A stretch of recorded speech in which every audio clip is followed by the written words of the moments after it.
En el Nuevo Testamento de su Biblia busque la Epístola de Santiago, capítulo 1, los versos 19 y 20.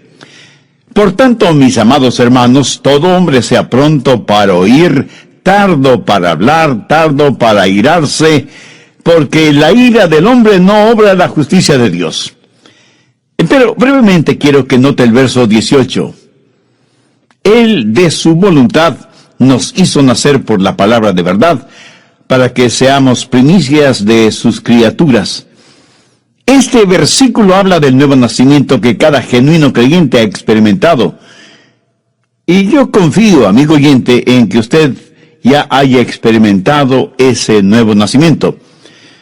Hoy se habla mucho acerca del nuevo nacimiento. Muchas personas dicen que han nacido de nuevo.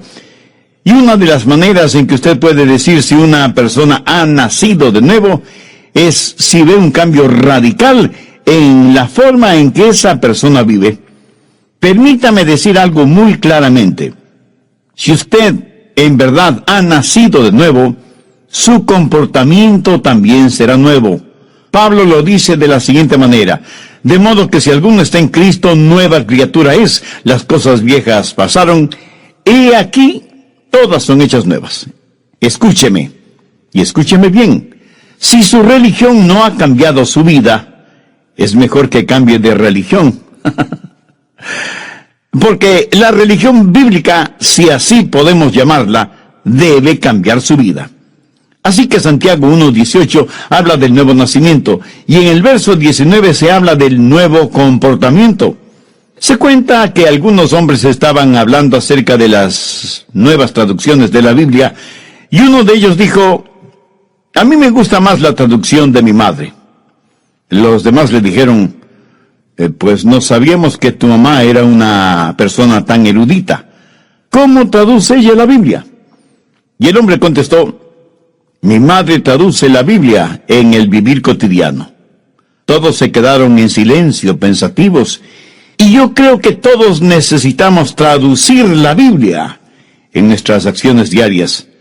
Santiago habla acerca de 3 áreas pertinentes de nuestro comportamiento. Son instrucciones que el apóstol nos da porque somos nacidos de nuevo. Veamos otra vez el verso 19. Por esto, mis amados hermanos, todo hombre sea pronto para oír, o sea, sintonícese, tardo para hablar. Eso quiere decir, baje la voz. Tardo para airarse, lo cual quiere decir, sea agradable. Así que veamos primero, sintonícese, pronto para oír, listo para escuchar lo que Dios tiene que decirnos individualmente. Parece que algunas personas son completamente sordas o que escuchan solo lo que les conviene y no oyen la voz de Dios porque sus oídos espirituales están fuera de sintonía. La Biblia dice que debemos ser prontos para escuchar, pero no dice que debemos escuchar todo lo que se dice. Hay cosas que no debemos oírlas. En Marcos 4:24 leemos: mirad lo que oís. Usted no necesita oír todo lo que se dice. Usted no necesita hacer de sus oídos tarros de basura en donde todo el mundo bota sus chismes y sus habladurías. Usted no necesita escuchar cada filosofía humanista y pagana. Por eso Jesús dijo: mirad lo que oís. Cuando Santiago habla de ser prontos para oír, ¿qué quiere decir? Que hay que ser rápidos para captar los impulsos del Espíritu Santo, rápidos en escuchar la palabra de Dios, rápidos en oír la voz de Dios. ¿Está usted listo para oír la voz de Dios este momento? El problema con mucha gente es que no está escuchando. No es que Dios no esté hablando. El problema es que nosotros no estamos escuchando. Dios nos habla por medio de su palabra, la Biblia. ¿Tiene usted una Biblia? ¿La lee? ¿La conoce? ¿La estudia y medita en ella? Si su respuesta es no a estas preguntas, ¿por qué no? Usted dice ser cristiano. La Biblia es la palabra de Dios para usted. Por lo tanto, no es paradójico que usted quiere conocer la voluntad de Dios, pero no lee su palabra ni su corazón está listo para escuchar su voz. Tengo aquí 5 preguntas que quiero que se las haga a usted mismo. Primera, ¿hay una lección que debo aprender? Segunda, ¿hay una bendición que debo disfrutar? Tercera, hay un mandamiento que debo obedecer. Cuarta, hay un pecado que debo evitar. Y quinta, hay una verdad que debo llevar y compartir. Verá, Dios me ha llamado a mí para predicar. Y no lo digo por vanidad ni orgullo. Dios me ha dado la habilidad y la sabiduría espiritual para predicar su palabra. Si no fuera así, yo sería un usurpador de una extraordinaria responsabilidad a la que Dios me ha llamado.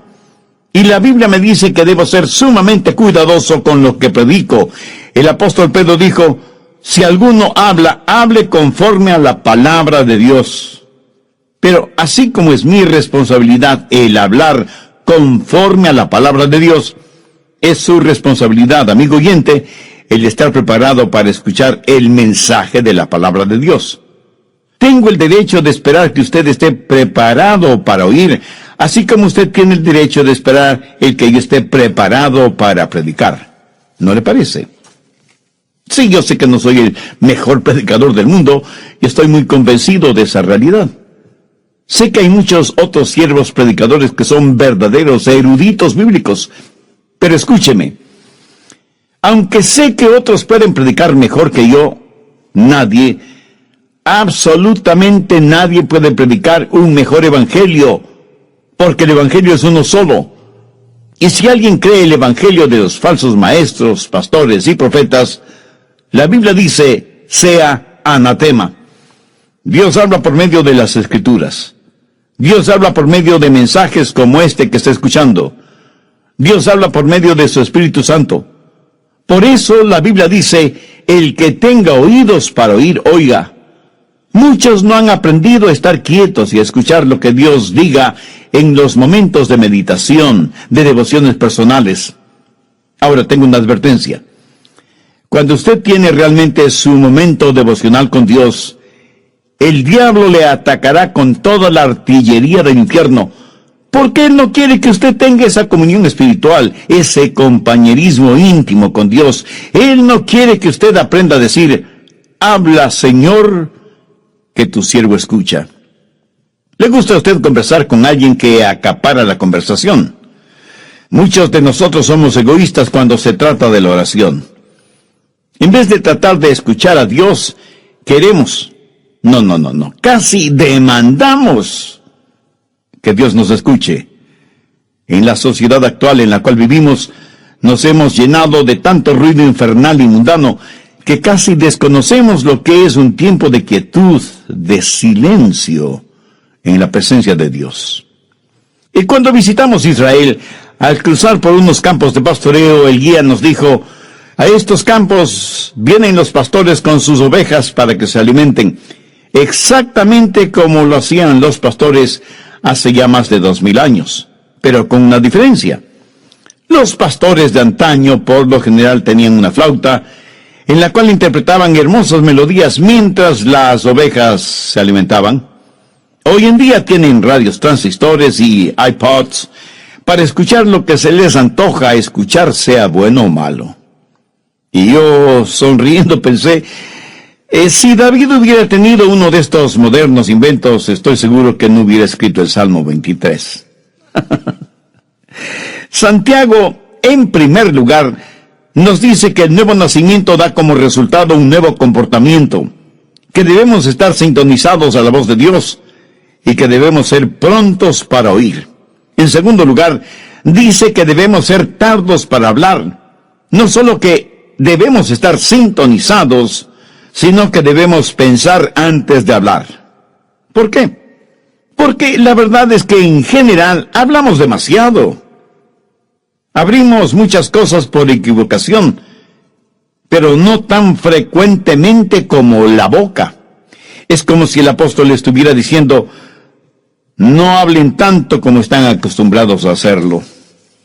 Busque Proverbios 10:19. En las muchas palabras no falta pecado, mas el que refrena sus labios es prudente. Matemáticamente existe la posibilidad de que mientras más hable, más pronto está a pecar con su boca. En Proverbios 17:27 y 28 leemos, el que ahorra sus palabras tiene sabiduría, Aún el necio cuando calla es contado por sabio. El que cierra sus labios es entendido. Muchos de nosotros nos metemos en problemas cuando hablamos. Por eso es mejor tener la boca cerrada. Eclesiastés 5:3 dice: porque de la mucha ocupación viene el sueño, y de la multitud de palabras la voz del necio. Mientras más una persona habla, a veces más proclama la necedad de su corazón. Alguien dijo que es mejor tener la boca cerrada y dejar que los demás piensen que uno es un tonto, que comenzar a hablar y remover cualquier duda al respecto. Los rabinos suelen decir y señalar que el hombre tiene 2 oídos y una boca. Los oídos siempre deben estar abiertos y la boca cerrada, reteniendo en esa bóveda, tras los barrotes de marfil que son los dientes, a la lengua. Debemos escuchar 2 veces más de lo que hablamos, pero la realidad es todo lo contrario. Mateo 12:36. Mas yo os digo que de toda palabra ociosa que hablen los hombres, de ellas darán cuenta en el día del juicio. Escuche, Jesús no está diciendo que no debemos tener conversaciones agradables o compartir un momento de humor sano. Él habla de palabras improductivas, denigrantes, hirientes, groseras, maldicientes. En Santiago 2:17 leemos: así también la fe, si no tiene obras, es muerta en sí misma. La palabra muerta en este versículo es la palabra ociosa de Mateo 12:36. ¿Qué quiere decir esto? Que es improductiva, que no contribuye para nada, que es desanimadora en vez de edificadora. Prácticamente lo que Jesús dice es que si las palabras que decimos no ayudan, no edifican, sino que más bien son destructivas, y que de cada una de esas palabras daremos cuenta en el día del juicio. Aún el humor adecuado puede ser usado para romper el hielo en cualquier reunión, y puede ser agradablemente beneficioso. Pero el humor usado como burla o sarcasmo es denigrante. Dios no quiere que seamos agresivos ni groseros usando el humor. A veces hablamos de las cosas sagradas con labios mundanos y profanos. En el capítulo 13 de Mateo, los fariseos habían acusado a Jesús de que echaba fuera a los demonios por el poder de Beelzebú, el príncipe de los demonios. Por eso Jesús dio una advertencia. No es una advertencia contra palabras sabias y edificantes, sino contra palabras acusatorias dichas seriamente. ¿Ha pensado alguna vez en el daño que causan las palabras necias? ¿Sabe cuántos hogares han sido destrozados por palabras y expresiones inconvenientes? ¿Cuánta gente inocente ha sido enviada a la cárcel por las palabras deshonestas o el testimonio falso de otros? ¿Cuántos corazones han sido destrozados por promesas o palabras falsas? ¿Cuántas iglesias se han dividido por las palabras de unos contra otros? ¿Cuántas almas se han perdido porque la gente no ha aprendido a controlar sus lenguas? Una de las marcas de una persona nacida de nuevo es que su lengua está bajo el control del Espíritu Santo. Y la misma Biblia, que nos dice que seamos prontos para escuchar, nos dice que debemos ser tardos para hablar. Y las dos cosas son mutuamente incompatibles. Hay una antigua rima infantil que dice: el viejo búho vivía en un roble, mientras más veía, menos hablaba. Mientras menos hablaba, más escuchaba. ¿Y por qué no podemos ser como ese viejo búho? ¿Lo ve? Ese sabio búho había aprendido a escuchar. Muchos de nosotros nos asombraríamos de saber lo mucho que hablamos, y nos asombraríamos mucho más al saber que podemos hacer mucho bien a los demás, con menos de la mitad de lo que dijimos en todo el día. Salmo 141:3. Pon guarda a mi boca, oh Jehová, guarda la puerta de mis labios. Esta es una sabia manera de pedir ayuda a Dios para controlar sus palabras, de estar consciente de las cosas que dice. Entonces, Santiago hace énfasis en que las marcas de un nuevo cristiano son, primero, el que haya nacido de nuevo; segundo, que sea pronto para escuchar; y tercero, que sea tardo para hablar y para irarse. No solo debe estar en sintonía y bajar la voz, sino que debe ser agradable. Y el ser agradable no es más que la suma, el amalgamiento de las dos primeras características. Cuando una persona comienza a escuchar más y hablar menos, afecta su temperamento porque aprende a controlar su corazón. Porque cuando sus pensamientos son controlados y su lengua es controlada, entonces su temperamento es controlado. Por eso Santiago dice que debemos ser lentos para la ira. Tal vez los jovencitos modernos no sepan lo que ira significa. Sencillamente significa perder control de su temperamento. Por eso la advertencia de ser lentos para irarse. Nunca debemos perder nuestro temperamento. Pero ¿sabe una cosa? En verdad no es que perdemos nuestro temperamento, más bien lo encontramos. La Biblia nos dice que nunca debemos enojarnos. Y quiero que entienda esto muy claramente. Veamos lo que dice Efesios 4:26. Airaos, pero no pequéis. Es pecado cuando su enojo se transforma en ira. Jesús se enojó, pero no pecó. Algunos piensan que Jesús nunca se enojó. Algunos piensan de él como si hubiera sido un robot espiritual, con leche en vez de sangre en sus venas. Jesús, el Dios hombre y el hombre Dios, se enojó. Busque Marcos 3:5. Entonces, mirándoles alrededor con enojo, entristecido por la dureza de sus corazones, dijo al hombre: extiende tu mano. Y él la extendió, y la mano le fue restaurada, sana. ¿Lo notó? Lo que enojó a Jesús fue la dureza del corazón de ellos frente al dolor y la necesidad de otros seres humanos. Ahora escúcheme muy atentamente. Algo no está bien con usted si es que algunas cosas no le enojan. Pero tenga cuidado. La Biblia dice, airaos, pero no pequéis. Y el apóstol Santiago dice que debemos ser lentos para la ira, porque en general es muy fácil para nosotros el hacer desaparecer los límites de una indignación justa con nuestras irritaciones personales. Recuerde que la ira de los hombres no obra la justicia de Dios, porque nuestras iras son irracionales, y aquello que es irracional no puede jamás ser justo. Solo Dios es justo. Su justicia demanda el castigo de nuestros pecados, pero su amor nos redime y protege. Somos criaturas que todo lo racionalizamos. A nuestros viles temperamentos los llamamos indignación santa. ¿Sabía que usted puede ser bueno y malo, malo y bueno al mismo tiempo? Veamos esto de bueno y malo. Asegúrese de que los siguientes tres elementos estén presentes. Primero, que su enojo sea por una razón justa.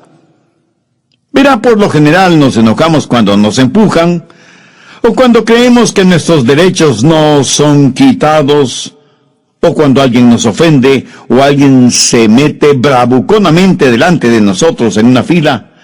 Ah, cómo nos enojan esas cosas, ¿verdad? Ahora, aunque en la Biblia leemos que Jesús se enojó, su enojo siempre fue justificado. No hay ninguna expresión derogatoria contra otras personas, excepto los fariseos y los publicanos. Pero cuando Jesús en forma personal fue maltratado, insultado, golpeado y finalmente crucificado, jamás pronunció una palabra de enojo. Más bien desde la cruz dijo a su Padre que perdonara a aquellos que le hicieron lo que le hicieron, porque no sabían lo que hacían. La mayoría de nosotros nos enojamos cuando alguien nos hace daño. Jesús se enojó cuando vio sufrir a otros seres humanos. Cuando usted se enoje, asegúrese de que su enojo es justo y por la razón adecuada. Segundo, que su enojo sea por una causa justa. Jesús, por lo general, no se enojó con los individuos porque él amaba a las personas. Jesús se enojó contra instituciones y ritos y pecados, no contra el pecador.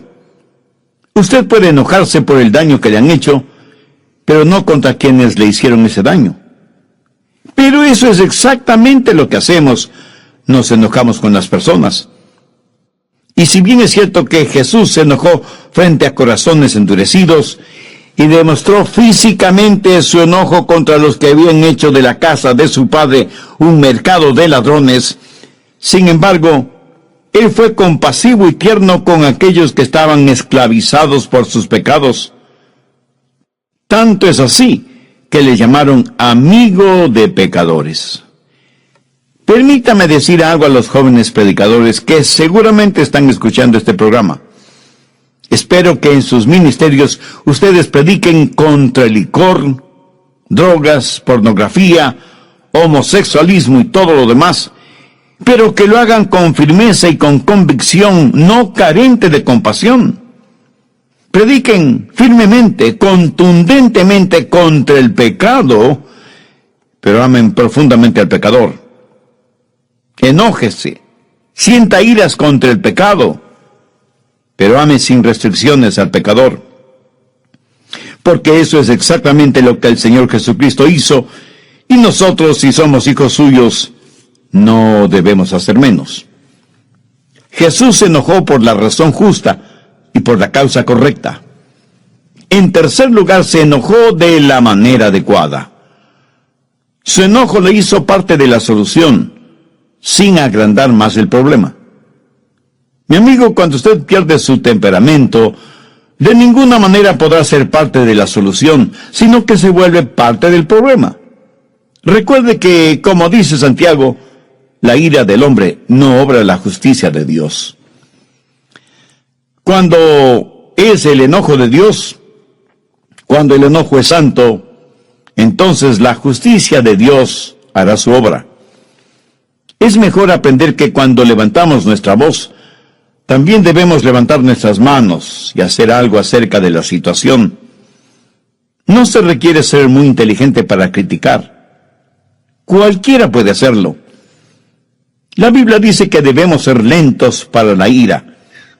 Al respecto, tenga mucho cuidado, porque hay muchas formas de disipación que pueden hacer daño a su testimonio, matar su influencia y revelar su carácter, mucho más que su enojo o su temperamento tipo fósforo.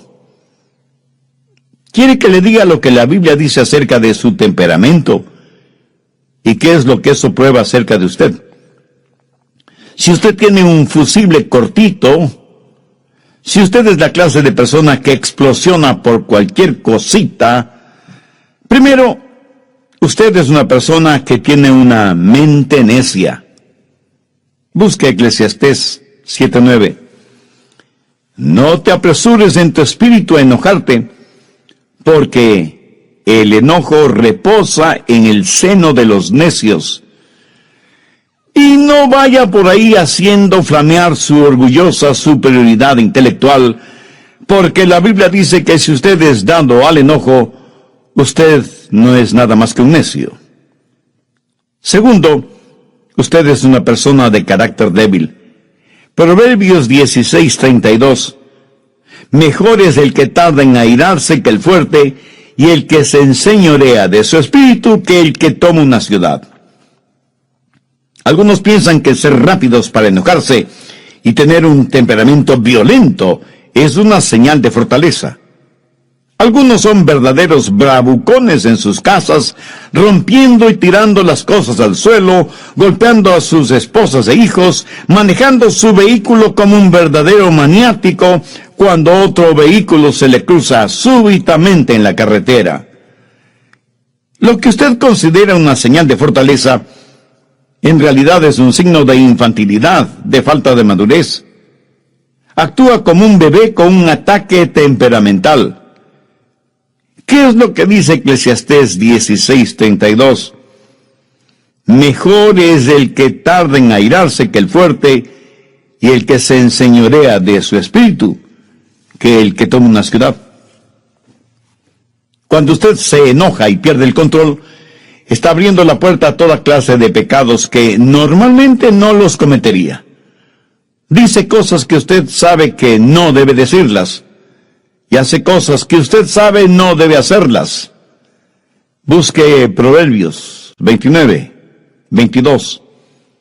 El hombre iracundo levanta contiendas, y el furioso muchas veces peca. Cuando usted está furioso, sus pecados se van a multiplicar más de lo que usted piensa. Hará cosas negativas que ya no podrá deshacer. Dirá palabras que usted haría lo que fuera para no haberlas dicho. El momento que usted pierde su ecuanimidad mental, pierde el control de sus palabras y de sus acciones. Pero esto no le disculpa ni justifica delante de Dios. El hombre iracundo levanta contiendas y el furioso muchas veces peca. Alguien dijo que el enojo es como una piedra lanzada contra un nido de avispas. La analogía es clara y contundente. Sea iracundo y furioso, y se verá atacado por toda clase de pecados o transgresiones. Ahora, ¿cómo enfrentar, cómo manejar el enojo? Pues empiece tratándolo como lo que es: pecado. ¿Sabe que algunas personas se enorgullecen de su temperamento volátil? Y no solo que se enorgullecen, sino que lo razonan, lo justifican y dicen: es que todos en nuestra familia somos pelirrojos. Mi amigo, es un mito científico aquello que el color del cabello determine el temperamento.